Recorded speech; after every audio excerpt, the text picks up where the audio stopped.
शन्नो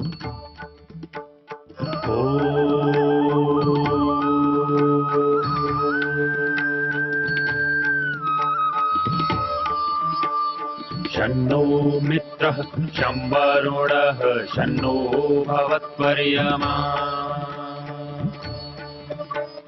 शन्न इन्द्रो बृहस्पतिः शन्नो विष्णुरुक्रमः ॐ शान्ति शान्ति शान्तिः।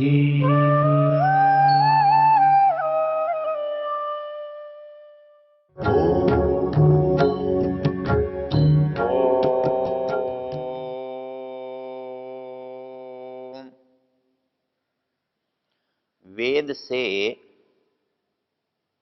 हम निर्णय कैसे कर सकते हैं, इसकी हम चर्चा कर रहे थे। मनु महाराज ने कहा है, वेदो अखिलो धर्ममूलम स्मृतिशीले च तद्विदाम आचारश्चैव साधूनाम आत्मनस्तुष्टिरेव च। मनुष्य में एक स्वाभाविक बात है, जब वो कोई काम करना चाहता है और उसके सामने परिस्थितियां अनेक होती हैं, विकल्प बहुत होते हैं, तो ऐसे समय में क्या उसे चुनना चाहिए, तो इसके सामने कौन कौन सी बातें हो सकती हैं जो चुनने में सहायता करती हैं, चुनाव में उसकी मदद करती हैं कि भाई ये चुनाव इसलिए करना चाहिए। तो मनु महाराज कहते हैं कि भाई चुनाव, तो ये चुनाव ही तो धर्म है, अर्थात श्रेष्ठ बात को चुन लेना यही तो धर्म है। भाई चोरी करनी है कि नहीं करनी है, तो चोरी करनी है ये धर्म क्यों नहीं हो सकता? क्योंकि चोरी करना जो है वो दुख का कारण है, और जो भी दुख का कारण है वो सब का सब अधर्म है। वो दुख मुझे मिलता है तो भी अधर्म है, मैं दूसरों को देता हूं तो भी अधर्म है। इसलिए धर्म क्या है? जिससे सुख मिलता है, और सुख मिलने के उपाय वेद ने बताए हैं, वेद में बताए गए हैं। इसलिए हम वेद को धर्म ग्रंथ कहते हैं। अखिलो वेदाः अखिल धर्मस्य मूलम, समस्त धर्मों का, समस्त कर्तव्य अकर्तव्यों की जानकारी किसी से होती है तो वो वेद से होती है। जो वेद को नहीं जानते हैं वो भी तो काम करते हैं, उनके लिए क्या उपाय होता है? तो कहता है श्रुति स्मृतिशीले च तद्विदा, वेद को आधार बनाकर जिन विद्वानों ने नियमों की रचना की है, जिन ऋषियों ने उन नियमों को अपनी पुस्तकों में लिखा है, उनको हम स्मृतियां कहते हैं। कहता है कि हम उन लोगों को देख लें, उन्होंने क्या लिखा है ये देख लें। और आचारश्चैव साधूनाम, जो बड़े लोग, अच्छे लोग जो कुछ करते हैं वो अच्छा ही करते होंगे, उनको देख लें। और इस सब के बाद आत्मनस्तुष्टिरेवच, अर्थात हमारे मन में, हमारी आत्मा में हमको क्या अच्छा लगता है। आदमी सोचता है जी ठीक है ये तो था, लेकिन मेरा दिल ऐसा कहता है, मेरी आत्मा ऐसा कहती है, मेरी आत्मा ये स्वीकार करती है, मेरी आत्मा ये स्वीकार नहीं करती है। तो हमारे पास जो करने की कसौटियां हैं वो क्या क्या हो सकती हैं। तो इसलिए हमारे पास कुछ निर्णय जो पहले से परमेश्वर के द्वारा दिए गए, वो निर्णय ऐसे निर्णय हैं जिनमें कोई विकल्प नहीं होता, जिनमें कोई संदेह नहीं होता, जिनमें कोई बिगाड़ नहीं होता, और जिनका जानने से, जिनका पालन करने से 100% लाभ होता है। वो जो ज्ञान का साधन है वो जो है वेद है। इसके बाद जो लिखित ग्रंथ हमको मिलते हैं ऋषि के, मुनियों के, उनमें अंतर है। उनमें क्या अंतर है? वेद का ज्ञान तीनों कालों में, सभी स्थानों पर, सभी समयों में अपरिवर्तनीय है।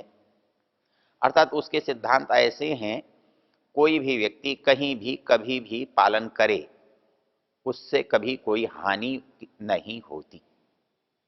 वो किए जा सकते हैं, करने योग्य हैं, इसलिए वो वेद के सिद्धांत हैं, वो वेद का धर्म है। और जो स्मृतियों का धर्म है, इनके बारे में कहा गया है कि ये समय समय पर बदलते रहते हैं, समय की आवश्यकता का इनमें प्रभाव होता है। जिस वस्तु को, जिस बात को हम आज उचित मानते हैं, पहले के लोग अनुचित मानते थे। जिसे हम अनुचित मानते हैं, उसे लोग पहले उचित मानते थे। अर्थात उनकी जो स्वीकृति है समाज की, वो उचित और अनुचित कहती है। वहां उचित और अनुचित की परिभाषा उसके परिणाम पर नहीं है, मान्यता पर है।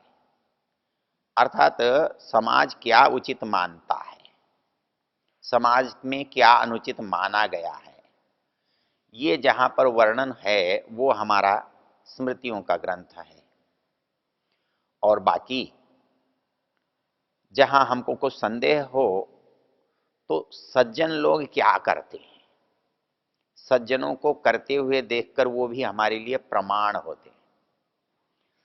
पीछे हम चर्चा कर चुके हैं, जहां आचार्य अपने शिष्य को एक बात कहता है कि जब तुझे कोई रास्ता न मिले जानने का, चुनाव करने का, तब समाज में उन लोगों को देखना जो क्रूर ना हो, कर्कश ना हो, स्वार्थी ना हो, उदार हो, सत्य के आग्रही हो, वह जैसा करते हो वैसा तू भी कर लेना।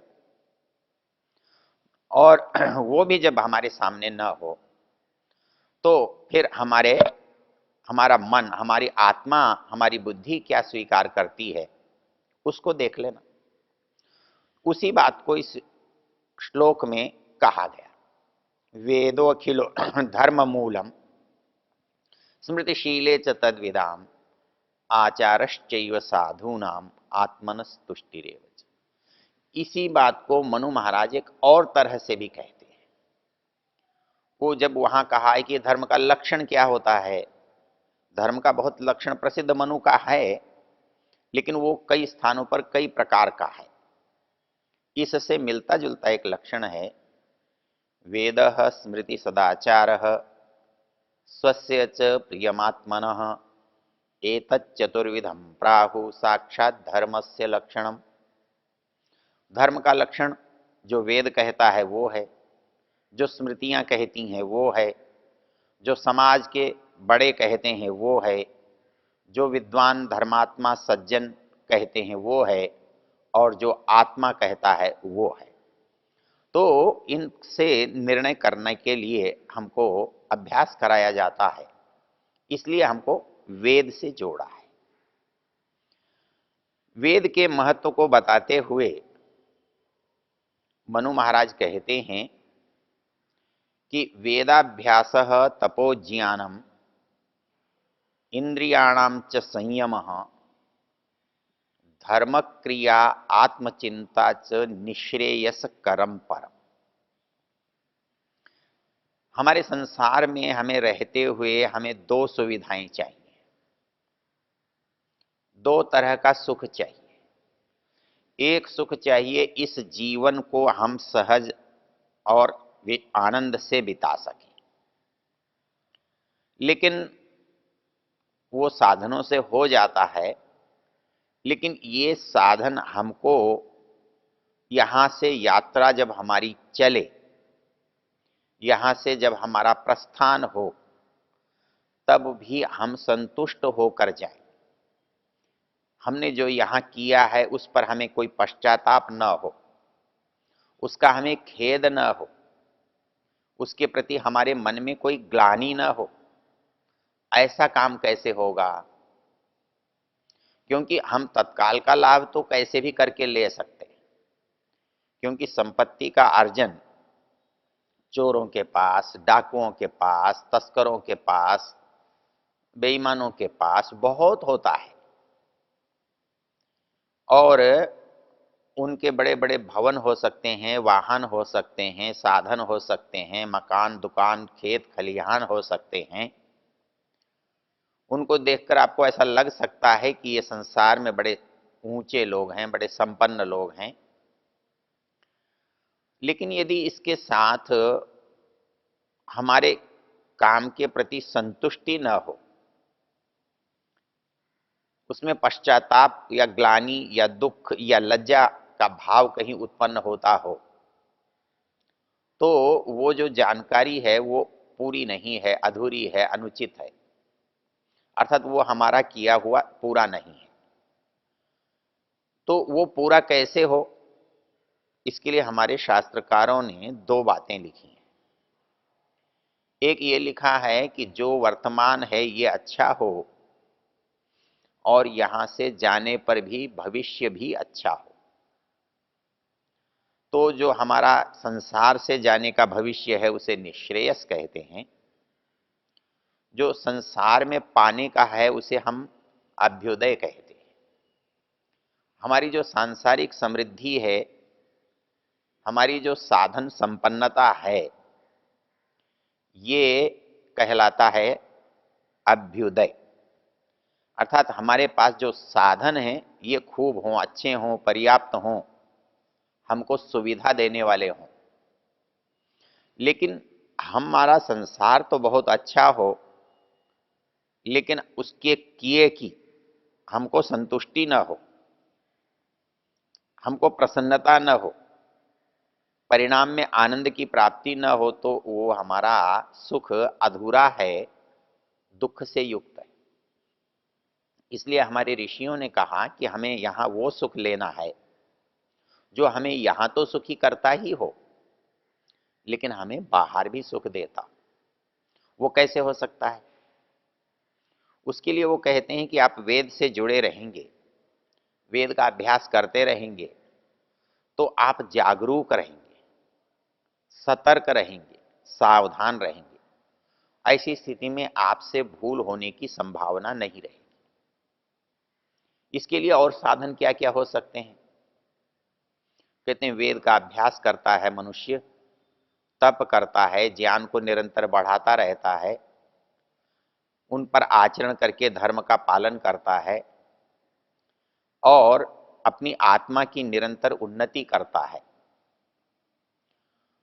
हम इस संसार से बाहर के लिए तो आत्मोन्नति की बात करते हैं, लेकिन इन दोनों को पाने के लिए, अर्थात संसार का लाभ उठाने के लिए और इसके बाद का आनंद पाने के लिए एक दो उपाय कौन सा है जो दोनों सिद्ध कर सकता है? उसके लिए ऋषि कहते हैं, मनु महाराज कहते हैं कि वेद है। वेद से यहाँ का भी उद्देश्य प्रयोजन सिद्ध होता है और इससे अभ्युदय के साथ साथ निश्रेयस की प्राप्ति भी होती है। तो इसलिए मनु महाराज ने कहा, वेदाभ्यास तपोज्ञानम इंद्रियाणाम च संयम धर्म क्रियात्म चिंता च निश्रेयस करम परम। अर्थात एक मनुष्य को अभ्युदय और निश्रेयस की प्राप्ति चाहिए। वो इस सांसारिक लाभ के साथ पारमार्थिक लाभ को भी पाना चाहता है, तो उसे अपने को वेद से जोड़ना पड़ेगा, वेद के ज्ञान से अपने को साथ बनाकर रखना पड़ेगा। तो इस दृष्टि से मनु महाराज ने सांसारिक संदर्भों में वेद को कितना महत्व दिया है, उसको यदि हम देखें तब हम अनुभव करेंगे कि ये जो 6 साधन यहाँ बताए, वेदाभ्यास, तपस्या, ज्ञान, इंद्रियों का संयम, धर्म का आचरण, आत्मचिंतन, अर्थात ये मनुष्य के साथ हर समय की जाने वाली चीज है और प्रत्येक व्यक्ति के द्वारा की जाने वाली चीज है। मतलब प्रत्येक व्यक्ति उसे अपनी आत्मा की योग्यता, क्षमता बढ़ानी चाहिए, उसे उसके प्रति चिंतन करना चाहिए। उस चिंतन को करने के लिए हमको वेद चाहिए, उस चिंतन को करने के लिए हमें ज्ञान चाहिए, उपाय चाहिए, साधन चाहिए। उसको क्रियान्वित करने के लिए जो रास्ता है उसको धर्म कहते हैं, वो चाहिए। तो ये उसके लिए जो होने वाला श्रम है, अर्थात किसी अच्छे काम को किया जाने वाला श्रम है, उसे हम तप कहते हैं। तो वो तप भी हमको चाहिए। इसमें महत्वपूर्ण बात क्या है? इसमें महत्वपूर्ण बात यह है कि हम जब भी किसी चीज को प्राप्त करना चाहते हैं, हम उसको श्रम के बिना प्राप्त नहीं कर सकते। किंतु जो श्रम हमको श्रेष्ठ परिणाम देता है, अच्छा काम करवाने में सहायक होता है, हम उसे तप कहते हैं। क्योंकि परिश्रम तो हमको बुरे काम के लिए भी करना पड़ता है और शायद अधिक करना पड़ता है, लेकिन उस परिश्रम को तो हम तप नहीं कहते। तो इसको ही तप क्यों कहते हैं और उसको तप क्यों नहीं कहते हैं? यहां वो श्रम करवाना अभिप्रेत है। हम चाहते हैं कि ये श्रम हम करें, हम करवाएं, और वहां जो श्रम हो रहा है वो लोभ से, मोह से, राग से, द्वेष से अनिवार्य रूप से हो रहा है। इसलिए वहां करने की आवश्यकता नहीं पड़ती, बलात् होता है। बलात् करने के कारण से उसको तप कहने की आवश्यकता नहीं। लेकिन यहां भिन्नता है। यहां क्या भिन्नता है? यहां भिन्नता यह है कि अभी परिणाम हमको मालूम नहीं है, उसका हमारे पास प्रलोभन नहीं है। यहां हमारे पास केवल कर्तव्य है, उत्कर्ष का मानदंड है। तो उसके लिए हमें जो लोभ की, स्वार्थ की, राग की बलवती प्रेरणा थी, वो यहां नहीं है। उस बलवती प्रेरणा को बनाने के लिए यहां इन शब्दों का प्रयोग किया जाता है, इनसे उत्साहित किया जाता है, ताकि हम उस ऊंचाई को प्राप्त करने के लिए तत्पर हों, तैयार हों। तो इसलिए यहां पर कहा गया है कि वो तपस्या हमको करनी होगी, वो वेद का अभ्यास हमें करना होगा, वो धर्म का आचरण करना होगा, हमें वो चिंतन करना होगा, हमारे को ज्ञान को बढ़ाना होगा। और ऐसा करने से अभ्युदय की तो प्राप्ति होगी ही होगी, किंतु अभ्युदय के साथ साथ हमको निश्रेयस की प्राप्ति भी होगी। हमें उसका जब परिणाम है वो कल्याण के रूप में, आनंद के रूप में, श्रेष्ठता के रूप में प्राप्त होगा। इसीलिए दर्शनकार ने भी इस बात को कहा है, यतो अभ्युदय निश्रेयस सिद्धि सधर्म। अर्थात जिस काम को करने से अभ्युदय की और निश्रेयस की प्राप्ति होती है, उसे धर्म कहा है। और इस धर्म को सिद्ध करने का सर्वोत्कृष्ट साधन वेद है।